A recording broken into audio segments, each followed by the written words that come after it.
سر بات ہوئی، آپ نجم الدین اربکان نے ایک بڑی خوبصورت بات کی.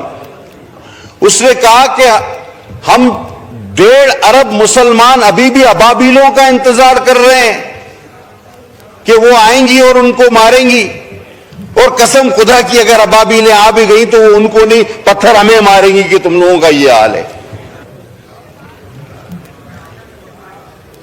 دل و جان سے ہم چاہتے ہیں اور سمجھتے ہیں، بخودال میں کلمہ پڑھ کے کہہ سکتا ہوں کہ مجھے ہمیشہ یہ خیال آتا ہے کہ ہم گناہگار تو ویسے ہی روز قیامت مارے جائیں گے، اللہ معاف کرنے والا ہے، لیکن اس گناہ سے، اس سے کیسے معافی مانگیں گے جو ہم روز ٹی وی پہ دیکھ رہے ہیں؟ اس کا کیا جواب ہمارے پاس ہوگا؟ کیا معافی ملے گی؟ یہ ہر روز ہر وقت خیال آتا ہے. لیکن ایک بے بسی ہے، ایک بے حسی ہے. آج آپ کو صاحبزادہ صاحب اس ایوان کی تاریخ بھی آپ کو میں بتا دوں.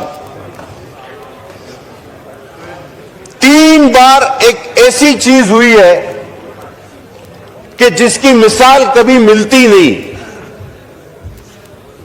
وہ کون سی 3 ایسی چیزیں ہیں؟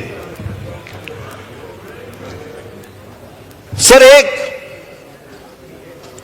اس ہاؤس میں اسرائیل کے حق میں تقریر ہوئی ہے اور کہا گیا کہ اسے تسلیم کرو. آپ ریکارڈ اٹھا کے دیکھ لیں وہ کس جماعت اور کس رکن نے کی، اور اس جماعت نے اپنے اس رکن کی کوئی باز پرس نہیں کی، کوئی ایکسپلینیشن اس کو نہیں دیا، نہ اس کو کوئی سسپینڈ کیا، نہ اس پہ کوئی کاروائی کی. That means that was matter of policy.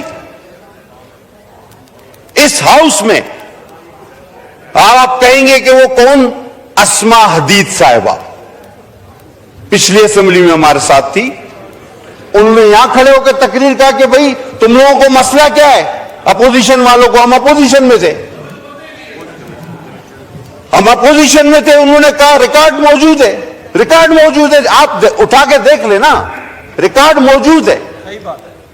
آپ ریکارڈ اٹھا کے دیکھیں. اسما حدید صاحبہ نے کہا کہ تم لوگوں کو مسئلہ